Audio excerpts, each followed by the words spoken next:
यह कहानी एक ऐसे विनाशकारी भविष्य की दुनिया को दिखाती है जहां प्राकृतिक आपदाएं आम बात बन चुकी हैं। दर्जनों मीटर ऊंची समुद्री लहरें अचानक तट पर टूट पड़ती हैं और किनारे रहने वाले लोग पल भर में समुद्र के पानी में समा जाते हैं। कोई सोच भी नहीं सकता था कि कुछ ही वर्षों में ऐसी भयानक आपदाएं रोजमर्रा की बात बन जाएंगी। आसमान से गिरती उल्काओं की बारिश भी अब असामान्य नहीं रही। लेकिन सबसे डरावनी चीज है रेडिएशन स्टॉर्म, यानी विकिरण तूफान। यह न केवल पहले से तबाह हो चुकी धरती को और नष्ट करता है, बल्कि इसकी तीव्र विकिरण शक्ति कई किलोमीटर के दायरे में मौजूद हर जीवित प्राणी को मार सकती है। आज की धरती हर तरह की आपदाओं से छलनी हो चुकी है। कहानी का नायक जॉन अपने परिवार के साथ आइसलैंड के एक बंकर में छिपकर किसी तरह जीवित है। बाहर लगातार भूकंप और ज्वालामुखी विस्फोट हो रहे हैं। बंकर की संरचना कमजोर पड़ चुकी है और राशन भी तेजी से खत्म हो रहा है। सभी जानते हैं कि यह जगह ज्यादा दिन सुरक्षित नहीं रहेगी। उन्हें नया रास्ता खोजना ही होगा। एक दिन जॉन हमेशा की तरह सुरक्षात्मक पोशाक पहनकर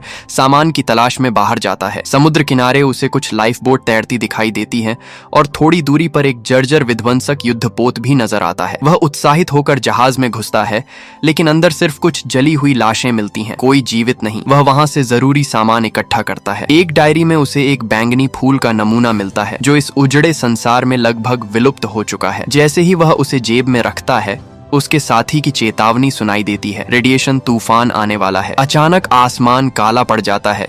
धुंध और बिजली से भरा विकिरण तूफान तेजी से उसकी ओर बढ़ता है। जॉन भागते हुए किसी तरह बंकर तक पहुंचता है। बंकर के अंदर प्रबंधन टीम गंभीर स्थिति पर चर्चा कर रही है। सतह पर विकिरण कम होने की गति बहुत धीमी है। शायद कई साल और लगेंगे खेती करने लायक हालात बनने में। समुद्र का जलस्तर भी तेजी से बढ़ रहा है। कनाडा और अमेरिका के बड़े हिस्से डूब चुके हैं। तभी एक चश्माधारी जलवायु वैज्ञानिक बताता है कि फ्रांस के दक्षिण में धूमकेतु के गिरने से बना एक विशाल क्रेटर अपनी विशेष संरचना के कारण विकिरण तूफानों को रोकता है। वह जगह सुरक्षित क्षेत्र बन चुकी है, लेकिन समस्या यह है कि वहां तक पहुंचना आसान नहीं, क्योंकि वह क्षेत्र युद्धग्रस्त है। इसी बीच जॉन अपनी पत्नी एली को वह बैंगनी फूल देता है। 5 साल बाद फूल देखकर उसकी आंखें चमक उठती हैं। उनका बेटा नेथन चुपचाप यह सब देख रहा होता है। तभी एक भयंकर भूकंप आता है। इस बार झटके पहले से कहीं ज्यादा तेज हैं। जमीन फटने लगती है और बंकर की इमारतें गिरने लगती हैं। लोग घबराकर भागने लगते हैं। जॉन समझ जाता है कि अब यहाँ रहना असंभव है। वह जल्दी से सामान समेटता है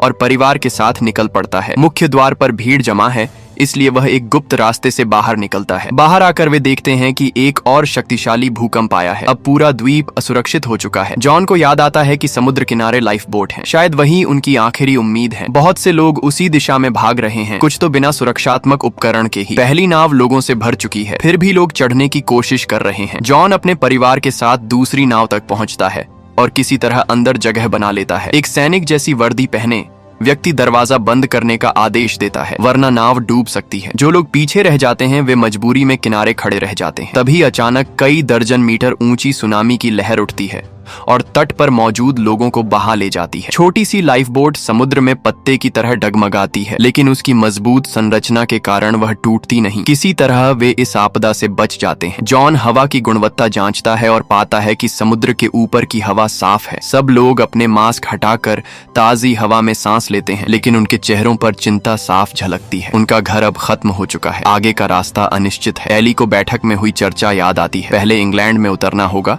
फिर वहां से फ्रांस के सुरक्षित हरे क्षेत्र की ओर बढ़ना होगा। सभी इस योजना से सहमत होते हैं। रास्ता कठिन है, लेकिन अगर वे सफल हुए तो शायद उन्हें दोबारा अस्तित्व के लिए संघर्ष नहीं करना पड़ेगा। कहानी यहीं पर उनके अनिश्चित लेकिन उम्मीद भरे सफर के साथ आगे बढ़ती है। समुद्र के बीच वह छोटी सी नाव अकेली तैर रही थी। तंग और घुटन भरी जगह में जॉन किसी तरह हिम्मत बनाए रखने की कोशिश करता है। वह अपने बेटे नेथन से कहता है कि आसमान की ओर देखो, इतना साफ और खूबसूरत तारों भरा आकाश 5 साल पहले कभी दिखाई नहीं देता था। लेकिन इस सुंदरता के बीच भी डर छिपा था। अचानक एक और उल्का धरती की ओर गिरती दिखाई देती है। कौन जाने इस बार वह किस बदकिस्मत जगह पर गिरेगी। कुछ ही दिनों में नाव का राशन लगभग खत्म हो जाता है। सब लोग भूख से निढाल होकर एक दूसरे से सटकर बैठे रहते हैं। तभी अचानक नाव जोर से हिलती है। जॉन बाहर झांकता है और स्तब्ध रह जाता है। समुद्र में केवल कुछ ऊंची इमारतों की छतें दिखाई दे रही हैं। वह तुरंत पहचान लेता है कि उनमें से एक लिवरपूल की प्रसिद्ध इमारत है। पूरा शहर समुद्र में डूब चुका था। वह चप्पू चलाते हुए पानी के रास्तों से आगे बढ़ता है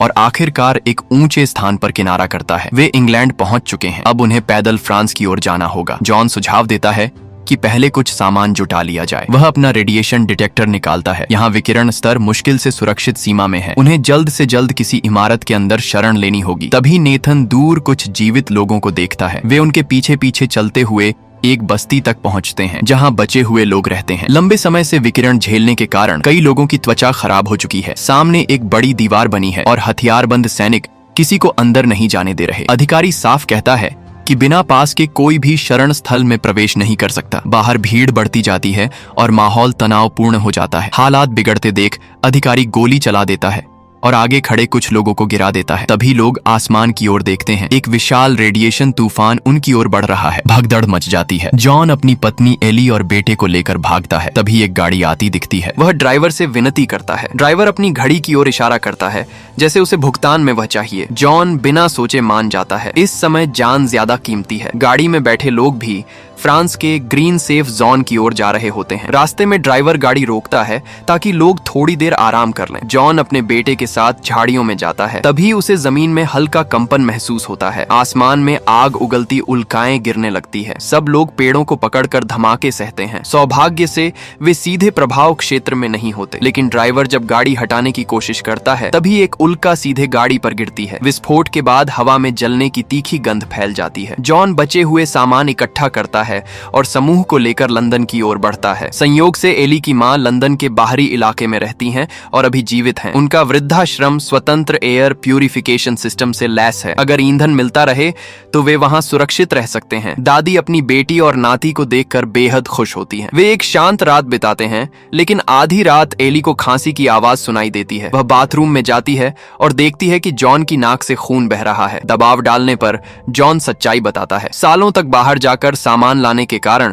उसका शरीर विकिरण से बुरी तरह प्रभावित हो चुका है। डॉक्टर ने कहा था कि नाक से खून आना शुरू होने के बाद उसके पास केवल 6 से 8 हफ्ते का समय है। एली रो पड़ती है और कहती है कि वह कहीं नहीं जाएगी, बस पति के साथ रहना चाहती है। लेकिन जॉन दृढ़ता से कहता है कि जब तक वह चल सकता है वह उन्हें सुरक्षित स्थान तक पहुंचाएगा। अगली सुबह वे एली की मां से विदा लेते हैं। जाते समय मां जॉन को एक पिस्तौल देती हैं और परिवार की रक्षा करने को कहती हैं। वे एक लड़की के साथ फिर से यात्रा शुरू करते हैं। शुरुआत में सब ठीक रहता है, लेकिन रात में अचानक गोली चलती है और पीछे बैठी लड़की की मौत हो जाती है। जॉन बाहर निकलकर सामना करता है। एक लुटेरा धमकी देता है कि गाड़ी छोड़कर चले जाओ। जॉन गोली चलाता है। एक हमलावर गिर जाता है। दूसरे को मारने ही वाला होता है कि उसकी बंदूक खाली हो जाती है। तभी एली जमीन पर पड़ी बंदूक उठाकर दूसरे लुटेरे को मार गिराती है। वे बच जाते हैं। जॉन लड़की को दफनाता है और वे आगे बढ़ते हैं। जल्द ही वे इंग्लिश चैनल पहुंचते हैं। जहां पहले समुद्र था अब सूखी जमीन है और वे कार से पार कर सकते हैं। नेथन को यह अजीब लगता है, लेकिन आगे एक विशाल दरार रास्ता रोक लेती है। 2 मोटी रस्सियां दरार के ऊपर बंधी हैं। उन्हें इन्हीं के सहारे पार जाना होगा। तेज हवा में रस्सियां हिल रही हैं। जॉन आगे बढ़ता है, लगभग फिसल जाता है। एली आंखें बंद कर धीरे धीरे बढ़ती हैं। वे बीच के प्लेटफॉर्म तक पहुंचते हैं। तभी भूकंप आता है। पीछे के कुछ लोग गिर जाते हैं और एक सीढ़ी टूटकर नीचे गिरती है। किसी तरह जॉन का परिवार पार पहुंच जाता है। पीछे का रास्ता टूट जाता है। शायद वे आखिरी लोग थे जिन्होंने यह दरार पार की। आगे बढ़ते हुए वे जली हुई बंजर धरती देखते हैं। तभी एक हथियारबंद आदमी सामने आता है। जॉन बताता है कि वे क्लार्क उल्का गड्ढे की ओर जा रहे हैं। आदमी हथियार नीचे कर देता है और उन्हें अपने गुप्त ठिकाने ले जाता है। वहां जीवित रहने की अच्छी व्यवस्था है, लेकिन वह जानता है कि यह स्थायी हल नहीं है। वह चाहता है कि जॉन उसकी बेटी को सुरक्षित हरे क्षेत्र तक ले जाए, जबकि वह खुद अपनी अपंग पत्नी के साथ यहीं रहेगा। बदले में वह जॉन को एक फोटो देता है जिसमें उल्का गड्ढे के पास का सुरक्षित क्षेत्र दिखाया गया है। यहीं से उनकी यात्रा एक नई उम्मीद के साथ आगे बढ़ती है। यह इलाका इस समय युद्ध की चपेट में है। उस आदमी ने जॉन को समझाया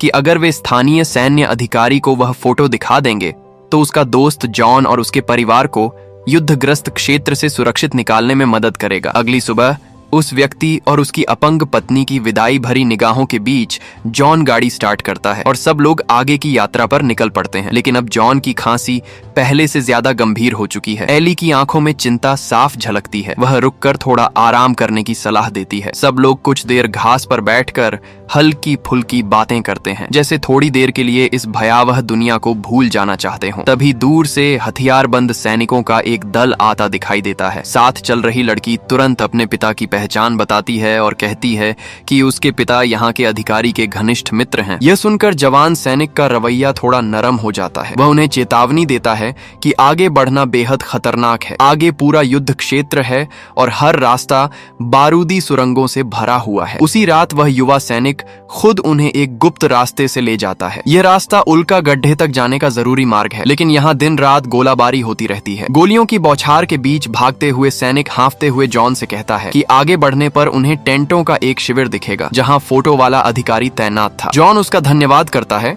और अंधेरे का फायदा उठाकर परिवार के साथ आगे बढ़ जाता है। सुबह होते होते वे सैन्य शिविर तक पहुंच जाते हैं। जॉन उत्सुकता से अधिकारी के बारे में पूछताछ करता है, लेकिन उसे पता चलता है कि फोटो में दिखाया गया अधिकारी युद्ध में मारा जा चुका है। यह सुनकर जॉन का दिल बैठ जाता है। फिर भी नया कमांडर एक संवेदनशील और पुराने रिश्तों को महत्व देने वाला व्यक्ति निकलता है। जॉन उनकी पूरी कहानी सुनाता है और अपनी पत्नी बच्चे को सुरक्षित ग्रीन जोन तक पहुंचाने की विनती करता है। काफी सोच विचार के बाद कमांडर उनकी मदद करने को तैयार हो जाता है। आखिरकार वे सब एक जर्जर बस में बैठते हैं। बस में ज्यादातर सैनिकों के परिवार बैठे हैं, जिनकी मंजिल भी वही सुरक्षित हरा क्षेत्र है। जॉन थकान से सीट पर झपकी लेने लगता है कि अचानक आगे जोरदार धमाका होता है। बस रुक जाती है। सुरक्षा में चल रहे सैनिक नीचे उतरते हैं, लेकिन अगले ही पल विद्रोही हमलावरों की गोली से मारे जाते हैं। जॉन को यकीन नहीं होता कि सैन्य शिविर के इतने पास भी दुश्मन छिपे हो सकते हैं। बस में बैठे परिवारों को जबरन नीचे उतारा जाता है। जॉन जानबूझकर सबसे अंत में उतरता है। जैसे ही एक हमलावर पलटकर दूसरी ओर देखता है, जॉन झपट्टा मारकर उसका हथियार छीन लेता है। बाहर खड़े बाकी लोग भी हिम्मत जुटाकर विद्रोहियों पर टूट पड़ते हैं। सब मिलकर हमलावरों को काबू में कर लेते हैं। तभी बस के अंदर से गोली चलने की आवाज आती है। जॉन दरवाजा खोलकर बाहर आता है। उसने एक हमलावर को मार गिराया है, लेकिन खुद भी गोली लग चुकी है। वह दर्द को छिपाते हुए कहता है कि वह ठीक है। बस फिर से आगे बढ़ती है। थोड़ी देर बाद वे सड़क किनारे हरे मैदान देखते हैं। पहाड़ी की चोटी पर पहुंचकर एली जॉन को सहारा देकर बस से नीचे उतारती है। सामने का दृश्य देखकर उसके चेहरे पर हैरानी और खुशी एक साथ झलक उठती है। विशाल उल्का गड्ढे के भीतर एक अलग ही दुनिया बसी हुई है। चारों तरफ हरियाली, घने पेड़, साफ पानी और जीवन से भरा वातावरण। यह वही पौराणिक सुरक्षित हरा क्षेत्र है जिसके लिए वे इतने समय से संघर्ष कर रहे हैं। लेकिन उसी पल जॉन का शरीर जवाब दे देता है। वह जमीन पर गिर पड़ता है। उसकी बीमारी और गोली का घाव अब और सहन नहीं कर पाते। अफसोस, वह इस नई जिंदगी की खुशियां खुद नहीं देख पाता। यहीं इस प्रलयकारी यात्रा की कहानी का यह भाग समाप्त होता है।